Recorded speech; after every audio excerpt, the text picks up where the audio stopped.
Түүхэн дэх хамгийн аимшигтай сэтгэл зүйн туршилтууд. Хөвгүүдэд насан туршид нь чи охин гэж хэлвэл юу болох вэ? Хэрв хүнийг цахилгаан гүйдлээр тарчлаан зовоож, эсвэл туршилтанд орж буй хүнийг амьд харахны толгойг таслахыг шаардвал юу болох вэ? Та бүхэнд түүхэн дэх хамгийн аимшигтай сэтгэл зүйн туршилтуудыг хүргэж байна. 1. Хөвгүүдийг охин шиг өсгөх. 1965-аас 2004 он. Хагалгаа бүтлгүүцсний улмаас 8 сартаа Брюс Ромер хүүгийн бэлэг эрхтнийг тарьсан байна. Америкийн нэгдсэн улсын Джон Хопкинсийн их сургуулийн сэтгэл судлаач Джон Мони эцэг эхт нь хүүг охин шиг өсгөхийг зөвлөжээ. Тиймээс Брюс цаашдаа Бренда болж амьдэрсэн ба Джон Мони энэ явдлыг ихээхэн сонирхон ажиглаж байсан юм. Эцэг эх нь хүүхэддээ үннийг хэлэх хүртэл бүх зүйл харьцангуй сайн байсан ажээ. Болсон явдлын талаар мэдээд Брюс 3 удаа амиа хорлохыг завдсан ч хэвийн амьдралдаа эргэн орох гэж хичээж нэрээ сольж бүр гэрэлсэн байна. Эсэн хэдий ч энэ бүхэн эмгэнэлтэйгээр төгссөн юм. Эхнэрээсээ салсныхаа дараа тэрээр 38 настайдаа амиа ягуутгсан байна. 2. Цөхрөлийн үндэс. 1960 он. Доктор Хари Харлоу азар зөвхөн сармагчин дээр л туршилт хийдэг байна. Тэр ээжээс нь үр төлийг аваад бүтэн жил ганцаарнг нь байлгадаг байжээ. Эхтэрээ эргэж ирсний дараа үр төлд сэтгцийн ноцтой гажиг илэрсэн байна. Энэ нь эхийн хайр дутагдах ямар үр дүнд хүргэж болохыг харуулсан туршилт байжээ. 3.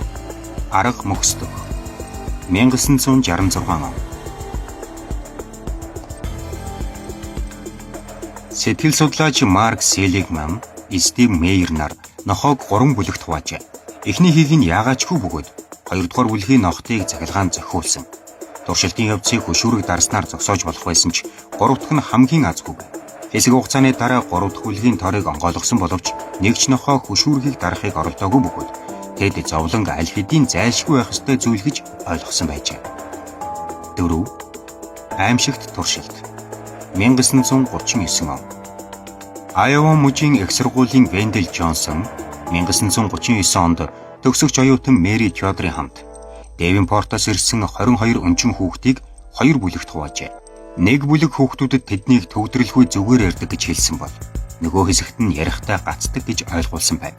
Үүний үр дүнд 2 дугаар бүлгийн хүүхдүүдийн олонх нь насан туршдаа ярихдаа гацдаг болжээ. 5. Бяцхан Альберт 1920 он. 2 сарын турш 9 сартаа Альбертэд цагаан харах, хөвөн, цагаан сагалтай Санта Клаусын баг болон туулай харуулж байжээ. Харин дараа нь эмч хүүг цагаан хараханд хүрэх тоолонд төмөр зүйл цохиж эхэлсэн байна. Үүний үр дүнд Альберт зөвхөн харах бус дээр дурдсан бүхий л цагаан зүйлд хүрэхтэй айдастай болсон байжээ. Энэхүү айдас нь насан туршид нь үлдсэн байна. 6. Ландисийн туршилтууд. 1924 он. Миннесотагийн их сургуулийн Карен Ландис 1924 онд нүүрний хувирлыг судалдаг байжээ. Ландис оюутнуудаа хүчтэй сэтгэл хөдлөл өдөөж болох зүйлийг харуулсан ба тэдний нүүрний хувирлыг тэмдэглэн авчээ. Дараа нь Ландис оюутнуудад харахны толгойг таслахыг хүсв.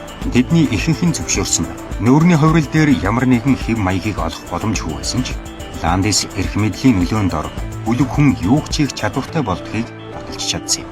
7. Мансууруулах бодисын бийд үзүүлэх нөлөөний судалгаа.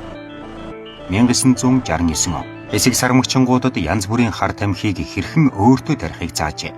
Кокаин хэрэглэсэн сармагчингууд таталт өгч, хийрхэж, амфетамин хэрэглэсэн амьтад бүх үсээ зулгаасан бол нэгэн зэрэг кокаин, морфины нөлөөнд автсан сармагчингууд туршилт эхэлснээс хойш 2-7 хоногийн дотор үхсэн байна. 8. Стэнфордын шоронгийн туршилт. 1971 он. Сэтгэл судлаач Филипп Зимбардо сэтгэл зүйн тэнхимийн хонгилд байдаг дуураймал шоронг бодтойгоор бүтээж сайн дурын оюутнуудыг хоригдлууд харуулууд болгон хуваажээ.